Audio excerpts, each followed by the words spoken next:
The skies above Lunar Base Alpha were always black, but today they felt darker somehow.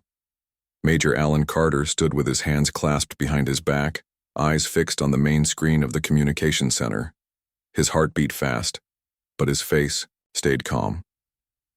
For 3 days the strange signal had been coming in, and today they would finally hear what it said. "Signal processing at 98%, Major," said Lieutenant Kelly Davis, her fingers moving quickly across her control panel. "Translation software is ready." Around them, 20 of Earth's best scientists and military leaders waited. No one spoke. No one even seemed to breathe. The year was 2157, and humanity had spread across the solar system.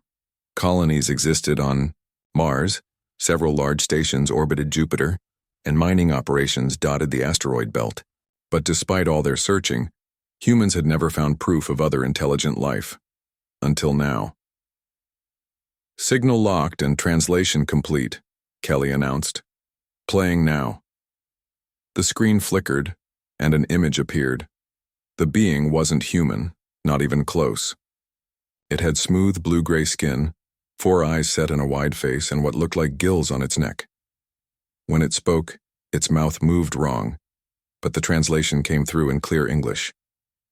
"People of Earth, I am Ambassador Voth of the Galactic Confederation, speaking on behalf of the 327 species of known intelligent life in our shared galaxy." A quiet gasp went through the room. Not just aliens, but hundreds of different kinds. "We have observed your development for the past 4 centuries, the alien continued. "We have studied your history, your cultures, your conflicts, and your potential. Today I deliver the judgment of the Confederation Council regarding species designation, human." Alan felt a cold feeling in his stomach. Judgment? They were being judged? The Galactic Confederation exists to promote peace, stability, and mutual growth among all sentient beings. After careful consideration, the Council has determined that humanity presents an unacceptable risk to this stability. The room temperature seemed to drop. Alan looked to his right, where Dr. Olivia Wright, the leading expert on possible alien contact, was already taking notes, her face pale.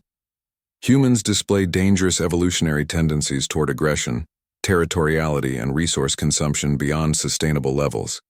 Your social structures are unstable. Your history demonstrates a consistent pattern of violence toward those you perceive as different. These traits are incompatible with Confederation values." Alan stepped forward. "Lieutenant, can they hear us if we respond?" Kelly shook her head. "It's a one-way transmission, sir. They're not listening." The alien continued without pause.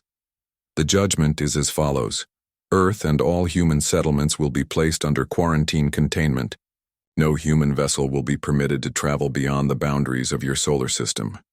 Any attempt to do so will result in immediate neutralization." Dr. Wright dropped her tablet. "They're locking us in," she whispered. "They're containing us like a virus. This containment will remain in effect until one of 2 conditions is met. Either humanity evolves beyond its dangerous tendencies naturally, or the species reaches extinction. The Confederation has no desire to cause harm, but we cannot risk contamination of established galactic culture." President Samantha Reeves, who had been watching from Earth via satellite link, spoke up. "This is outrageous. They can't just decide our fate without even talking to us. How do they plan to enforce this quarantine?" As if hearing her question, the alien explained. "A containment field has been established at the outer boundary of your solar system. The technology is beyond your current understanding, but be assured it cannot be penetrated by any means available to humans." Alan felt anger rising in his chest. "They've been watching us for centuries, and they never once tried to help us or guide us. They just decided we're not good enough?" "To demonstrate the seriousness of this judgment," the alien said, "we will now show you the consequence of attempting to break quarantine." The screen split, showing a second image. It was the USS Vanguard, Earth's most advanced exploration vessel, currently on its way to explore the outer reaches of the solar system, with 342 people on board. "No," Alan whispered, already knowing what was about to happen. A flash of light, bright and terrible, and the vanguard was gone. Just like that. No explosion, no debris field. Just there one moment and gone the next. Screams and shouts filled the room. Someone was crying. Kelly tried to establish communication with the vanguard, but there was nothing to contact anymore. "This action brings us no pleasure," the alien said, its face showing no emotion at all. "But the safety of the galaxy must be preserved. This will be our only direct communication. Goodbye, people of Earth." The screen went dark. For several long seconds, no one moved. Then President Reeves's voice came through the speakers, tight with fury. "I want confirmation of the Vanguard's status. Now." The next hours passed in a blur. Telescopes confirmed that the Vanguard was indeed gone. 342 lives ended in an instant, simply to make a point. That evening, Alan found Dr. Wright alone in the observation dome, looking up at the Earth. "They've killed us all," she said without turning. "They just gave us a slower death." Alan stood beside her. "What do you mean? Earth is already overpopulated. Resources are running low. We've been counting on expanding to other star systems within the next 50 years. She finally looked at him, her eyes red from crying. "Without that option, humanity will eventually consume itself. They've sentenced us to a slow extinction." "There has to be something we can do," Alan said, "some way to fight back." "Fight back?" Olivia laughed bitterly. "You saw what they did to the Vanguard. That ship had our best defenses, and they removed it from existence like wiping dust off a table. How do you fight that?" Before Alan could answer, an alert sounded. President Reeves was about to address the planet. They hurried to the nearest screen. The president looked tired but determined. Her gray hair pulled back tightly, her blue suit perfectly pressed despite everything. "Citizens of Earth and our solar colonies," she began. "Today we have made contact with an alien coalition calling itself the Galactic Confederation." This should have been a moment of celebration and new beginnings. Instead, these aliens have declared themselves our judges, juries, and wardens. She paused, letting the weight of her words sink in. "They have murdered 342 of our people without warning or provocation. They have declared our species unworthy of joining their community. They have imprisoned us within our own solar system, condemning us to a future of limited resources and eventual decline." Her voice grew stronger. "We have been judged without trial and sentenced without crime, but make no mistake, humanity will not go quietly into the night. We will not accept their judgment, we will not surrender our future to their prejudice." Alan felt something stir inside him. Not just anger now, but determination. "I have already ordered all military and scientific resources to be directed toward understanding and defeating this quarantine. I have authorized the formation of a global defense initiative to unite our efforts. This is no longer about nations or politics or old rivalries. This is about the survival of our species." Around the base, Alan could see people standing straighter, faces hardening with resolve. "If the galaxy has decided we are too dangerous to join their community," the president continued, "then perhaps we should show them just how right they are. We did not ask for this conflict, but we will not shy away from it. The road ahead will be difficult, but humanity has always thrived when faced with its greatest challenges." She looked directly into the camera, her eyes burning with fierce determination. "Today we begin our fight for freedom. Today we prove that humanity cannot and will not be contained. And one day, we will burn away the chains they have placed upon us no matter the cost." The speech ended. In the silence that followed, Alan turned to Olivia. "Well, Doctor, are you ready to help humanity prove them wrong?" A small smile formed on her face. "Actually, Major, I think I'm ready to help humanity prove them right." 5 years passed quickly. The world had changed more in those 5 years than in the 50 before. The shock of the alien judgment had broken old barriers between nations. Countries that once pointed weapons at each other now worked side by side. There was no more time for human conflicts when all of humanity faced extinction. Commander Jack Phillips walked through the underground halls of the Phoenix facility, built deep beneath the Pacific Ocean. At 42, Jack had already spent 20 years in military service before the aliens came. Now his brown hair showed streaks of gray, and lines had formed around his eyes, but his walk still showed strength and purpose. "Commander on deck," someone called as he entered the main research lab. The scientists and engineers didn't stop working, but many nodded in respect. Dr. Nancy Coleman looked up from her complex equipment and waved him over. Her red hair was tied back messily, and dark circles under her eyes showed she hadn't slept much lately. "You said you had news," Jack said, getting straight to the point. Nancy smiled, the first real smile Jack had seen from her in years. "Not since her husband died on the USS Vanguard. I've done it," she said simply. "The ghost drive works." Jack's heart beat faster, but he kept his face calm. "You're sure?" "Tested it 15 times with unmanned probes. The Confederation barrier doesn't detect them at all." She pushed a tablet toward him showing test results. "The barrier works by detecting normal space-time distortions. Our drive doesn't create those distortions because it partially exists outside normal space-time." Jack looked at the data, even though he didn't understand all the science. "In simple terms, Doctor, we become ghosts. We're there but not there. The barrier can't stop what it can't fully detect." Jack nodded slowly. "How soon until we can put it on a ship with people?" 2 months, maybe less. Engineer Hoffman has already started modifications on the ESS Defiance." Jack looked around the busy lab.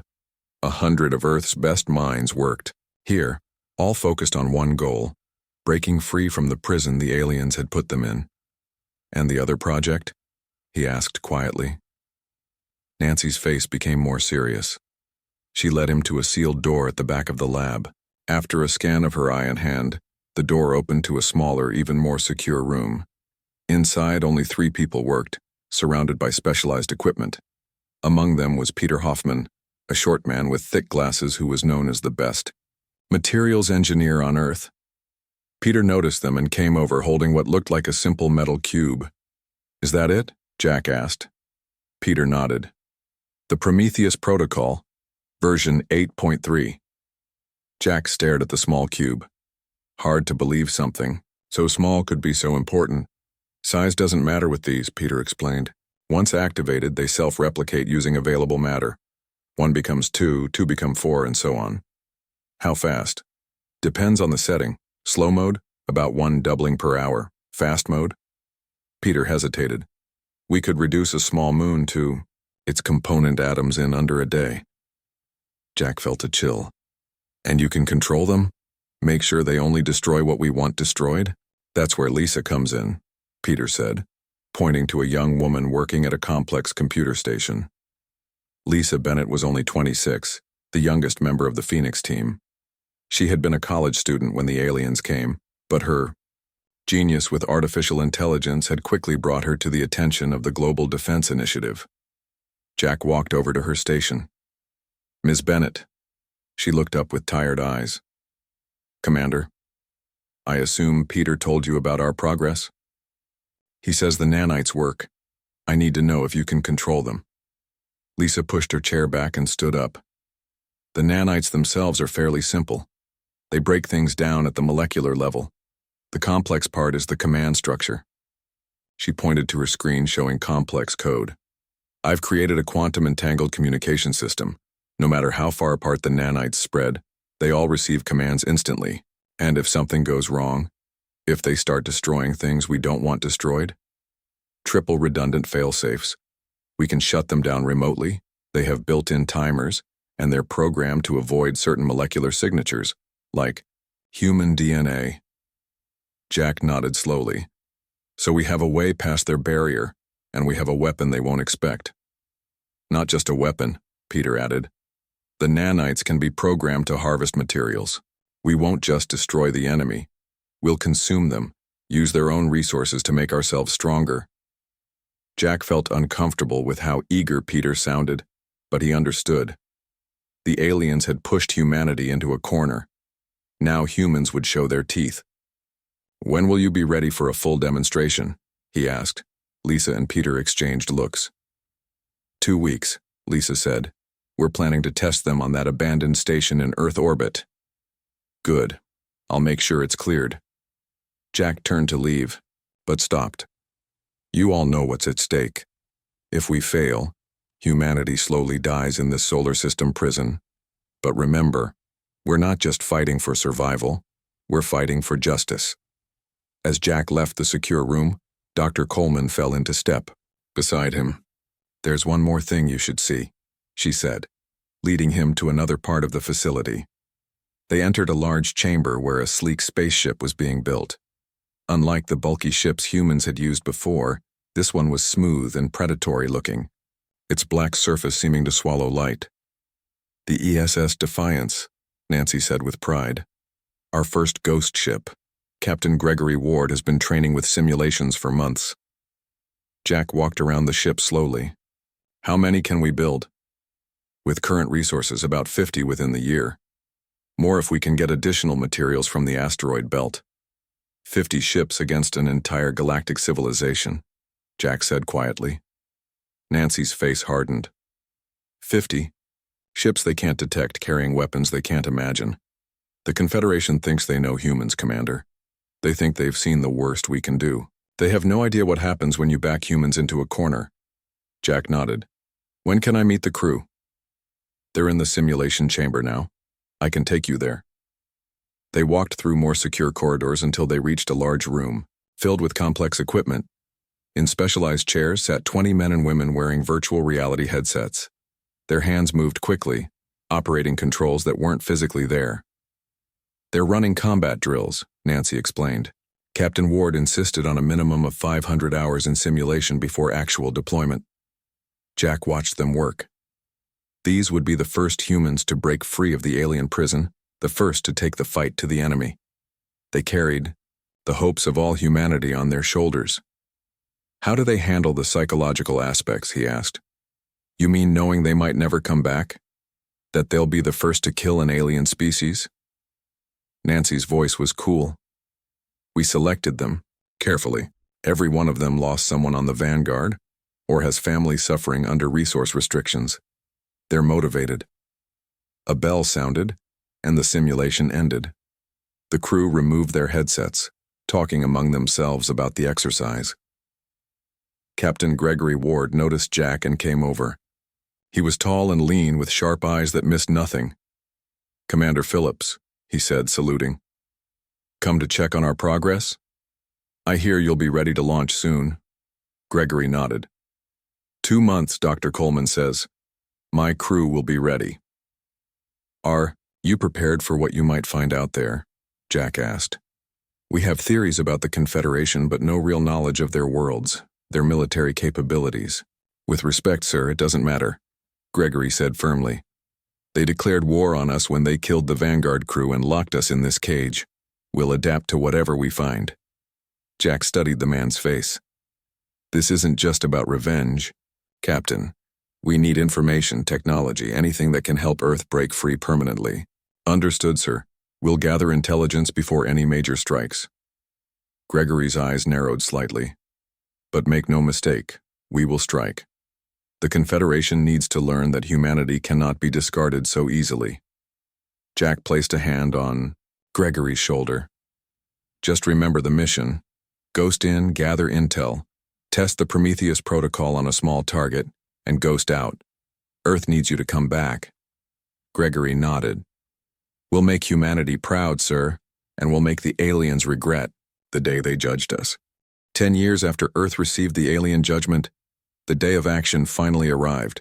The ESS Defiance and 49 other ghost ships gathered at the edge of the solar system, hidden from both Earth's normal sensors and the alien barrier. Each ship carried 20 crew members, all specially trained for their mission. Captain Gregory Ward sat in the command chair of the Defiance, looking at the main screen that showed nothing but empty space. But he knew the barrier was there, invisible but deadly. All ships report ready, Captain, said his first officer, Linda Martinez. Her dark hair was cut short for space travel, and her brown eyes showed no fear, only determination. Status of Ghost Drive? Gregory asked. Operating at 98% efficiency, reported Chief Engineer Paul Wilson from his station. Better than in our tests. Gregory took a deep breath.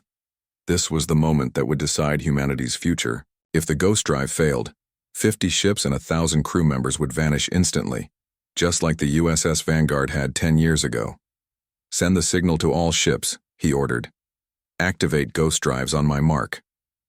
He paused, thinking of Earth, behind them counting on their success. Mark.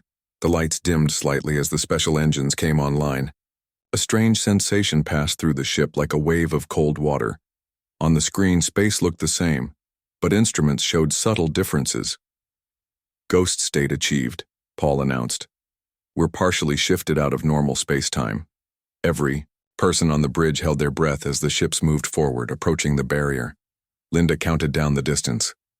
Barrier in 3, 2, 1. There was no sensation as they passed through. No resistance, no alarm. The alien technology couldn't detect what wasn't fully in its reality. We're through, Linda said, her voice tight with emotion. Confirming all 50 ships have successfully crossed the barrier. A cheer went up from the bridge crew, quickly silenced by Gregory's raised hand. Save the celebration, he said firmly. We've only completed step 1. Now the real mission begins. The fleet spread out, each ship heading to its assigned target. The Defiance, as the flagship, would lead the attack on Proxima Station, the nearest Confederation outpost. Time to target? Gregory asked. 4 hours at current speed, Linda replied. We're staying at reduced velocity to maintain ghost state. Gregory nodded. All hands to battle stations. Begin final preparations for Prometheus deployment. In the ship's secure weapons bay, 2 specialists carefully checked the small metal cube that contained billions of nanites. The Prometheus protocol had been tested extensively on Earth, but never against alien technology. Steve Parker, the weapons officer, ran through the final checks. Target parameters loaded, containment field set to collapse on impact, remote control systems online. His partner, Rachel Nelson, monitored the quantum entanglement system. Command link is stable. We can shut it down from any distance if something goes wrong. Hours passed slowly as the fleet approached their targets. On the Defiance, Gregory called his officers to the briefing room for final instructions. Once we drop out of ghost state to attack, the Confederation will know we're here, he reminded them. We'll have minutes, maybe seconds, before they respond. The Prometheus deployment must be perfect the first time. Linda brought up a holographic display showing Proxima Station. Latest intelligence shows approximately 300 aliens on board, mostly Xerath, the same species that delivered our judgment. Remember, Gregory said firmly, our primary goal is to demonstrate our capabilities and gather intelligence. We target their defensive systems and communication arrays first. The station itself is secondary, and if they surrender, asked Paul Wilson. Gregory's face hardened.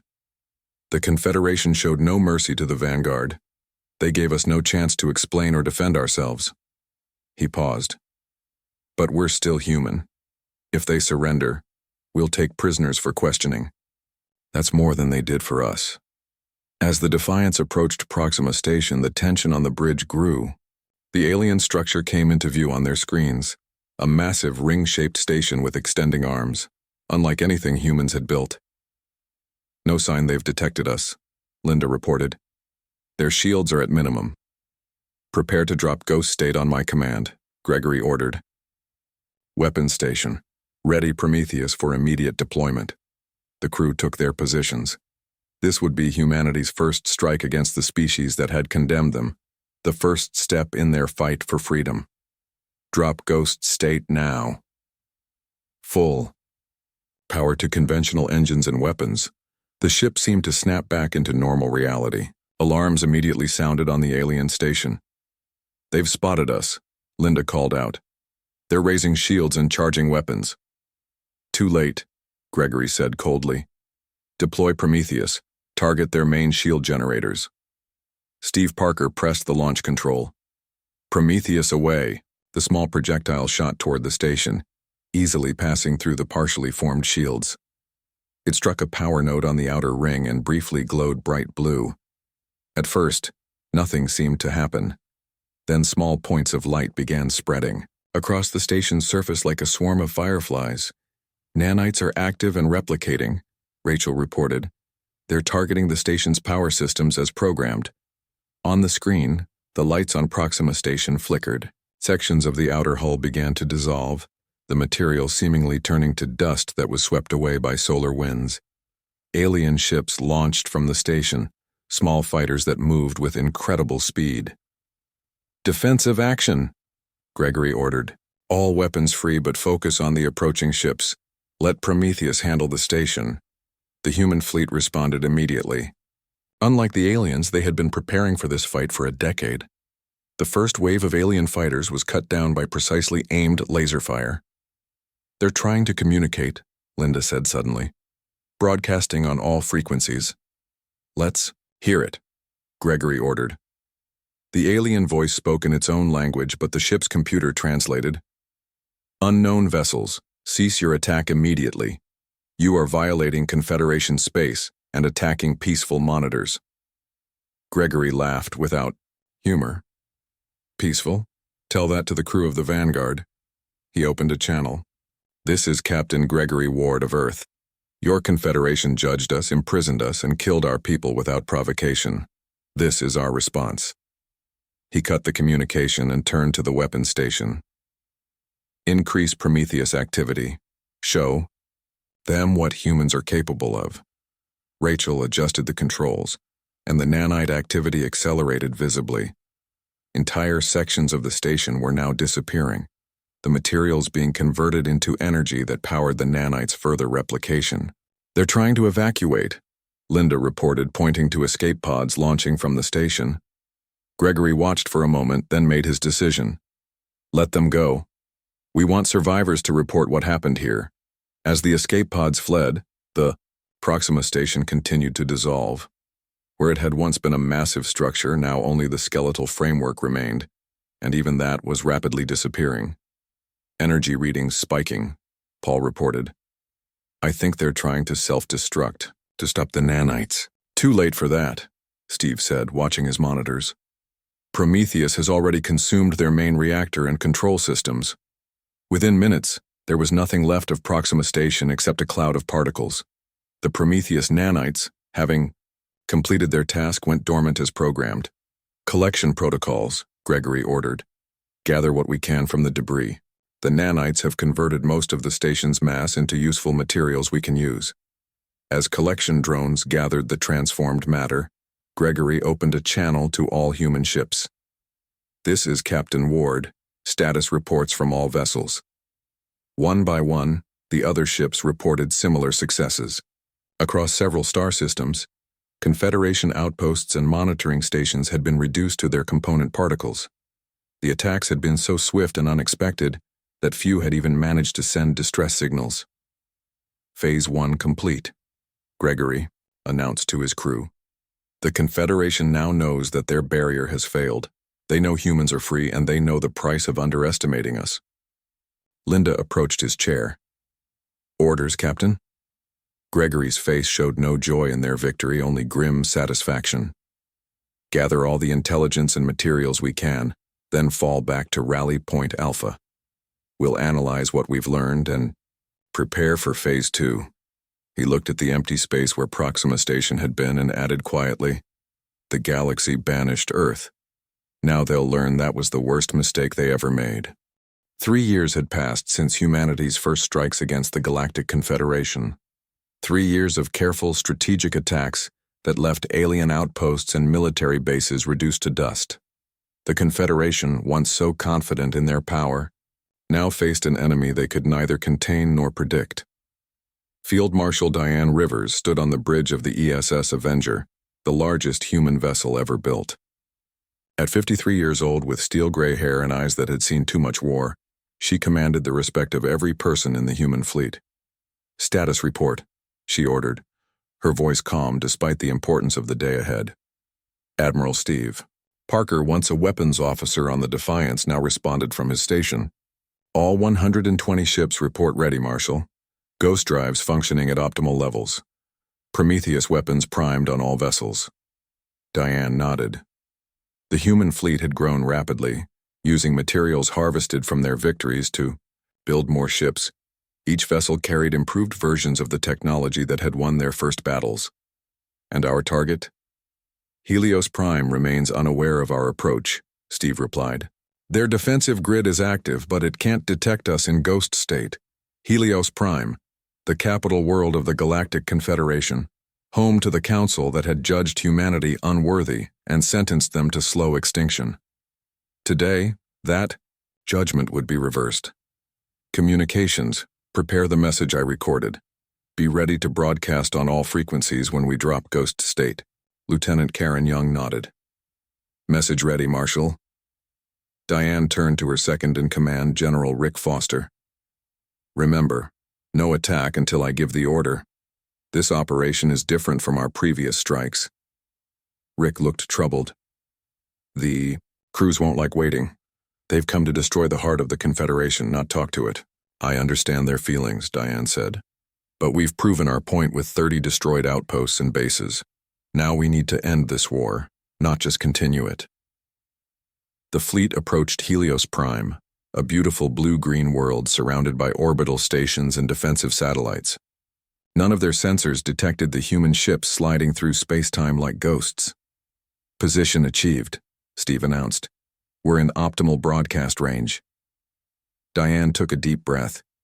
The next few minutes would determine the future of humanity, and perhaps the entire galaxy. Drop ghost state, broadcast the message immediately. All ships maintain defensive posture only. No aggressive actions without my direct order. The massive human fleet snapped back into normal space, suddenly appearing around Helios Prime like a swarm of predators surrounding their prey. Alarms would be sounding across the planet and every defense station. Karen activated the broadcast. Throughout the Confederation fleet and on the planet below, screens filled with the image of Field Marshal Rivers. Attention, Galactic Confederation. I am Field Marshal Diane Rivers of Earth. For 13 years you have held humanity prisoner in our own solar system. You judged us without knowing us. You condemned us without trial. You murdered our explorers to demonstrate your power. The Priu message played in the alien language as well as English, ensuring everyone could understand. For the past 3 years we have shown you the error of your judgment. We have destroyed 30 of your outposts and bases. We have demonstrated that humanity cannot be contained. On the bridge they watched as Confederation ships scrambled to defensive positions. There were hundreds of them, but they moved in confusion, clearly never expecting an attack at the heart of their civilization. Today, we could have come in the night and turned your world to dust. Diane's recorded message continued. We could have done to you what you planned for us, extinction or imprisonment. Instead, we offer terms. Rick leaned close to Diane. They're forming attack squadrons, over 300 ships moving to surround us. Diane nodded but remained focused on the broadcast. Our terms are simple. First, the immediate removal of the quarantine barrier around Earth's solar system. Second, reparations for the murder of the USS Vanguard crew and the resources Earth has been denied. Third, recognition of humanity as a sovereign species with all the rights and privileges thereof. The Confederation ships stopped their advance, perhaps surprised by the offer of negotiation rather than immediate attack. To demonstrate our seriousness, we will now provide a small demonstration. Diane nodded to Steve. Target the barrier control station. Minimal Prometheus deployment, enough to disable, not destroy. Targeting, Steve confirmed. Prometheus. Away. From the Avenger, a small projectile launched toward a station orbiting Helios Prime. Unlike previous attacks, this deployment was precisely controlled. The nanites spread across specific sections of the station, disabling its power and control systems while leaving the structure largely intact. Barrier control neutralized, Steve reported, already detecting fluctuations in the Earth quarantine barrier. Diane opened a live communication channel. Galactic Council, this isn't total war. This is a negotiation. The terms are simple. Accept us as equals, or we will burn it all down and build something new from the ashes. For several long minutes there was no response. The human fleet and Confederation forces remained in position, weapons ready but not firing. Finally, a response came through. The face on the screen belonged to a being with 4 eyes and gills, a Zirith, the same species that had delivered Earth's judgment years ago. "I am High Arbiter Kazizrith of the Galactic Council," the alien said. "Your attack on Helios Prime is unprecedented. No species has ever breached our defenses or threatened the Council world. No species has ever been judged and imprisoned as we were," Diane replied coldly. The alien's eyes blinked in sequence. "The judgment was made according to our laws and observations. Your subsequent actions have only confirmed our assessment of human aggression." Diane leaned forward. "You gave us no choice. You threatened our survival. Any species would fight back. Not with such effectiveness," Kazarith said. "Your nanotechnology weapon, it is unlike anything in our records. Because you never gave us a chance to show what humans can create," Diane said. "You saw only our conflicts, not our capacity for innovation." Another alien appeared beside Kazarith, this one with smooth green skin and 6 limbs. "The barrier around Earth has begun to fail. Your demonstration was convincing." Diane nodded. "Those are only a fraction of the nanites we could deploy. We have ships positioned near 27 of your core worlds, all carrying the same weapons." That wasn't entirely true. The human fleet wasn't that large yet, but the Confederation had no way to verify the claim while the ships remained in ghost state. The aliens conferred among themselves, speaking too quietly for the translation system to pick up. Finally, Kazarith faced the screen again. "The Council will hear your terms formally. We request a ceasefire and a delegation to meet on neutral ground." Diane allowed herself a small smile. "Agreed. But the barrier must come down immediately, not after negotiations. This is highly irregular," the green alien began, but Kazarith cut him off. "The barrier will be deactivated. We recognize this must precede any meaningful dialogue." Orders were given, and within hours, confirmation came through from Earth. The quarantine that had imprisoned humanity for 13 years was lifting. Ships could freely travel beyond the solar system for the first time since the judgment. 1 month later, Dr. Henry Patterson stood before the Galactic Council as Earth's ambassador. Once a junior researcher when the quarantine was first imposed, he now represented humanity to the very beings who had tried to contain them. "We never wanted war," he told the assembled aliens. "We never wanted to burn the galaxy. We only wanted our place in it. You taught us that we had to take it by force, and we have learned that lesson well." The council chamber was silent as he continued. "Now let us teach you about coexistence and reconciliation, qualities your advanced society seems to have forgotten."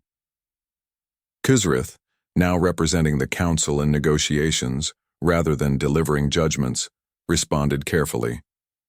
"The Confederation acknowledges errors in our assessment of humanity. Your species has shown both great destructive capability and remarkable restraint. These are not traits we commonly find together." "Humans contain multitudes," Henry said with a small smile. "Had you approached us as equals rather than subjects to be judged, you would have discovered this peacefully." The final agreement took weeks to complete. Earth would join the Galactic Confederation not as a probationary member but as a full partner. Human ships would be permitted throughout Confederation space. In return, humanity would share some of their technologies while keeping the most dangerous, like the Prometheus Protocol, under strict control. As Henry signed the treaty, he thought about the long journey that had brought humanity to this moment. From judgment to resistance, from first strike to final victory, not through total war but through demonstrating that humans could not be dismissed or contained. The galaxy had banished Earth, and humans had shown they could burn it all in response. But instead they had forged a new path forward, one where humanity would never again be judged without a voice of their own.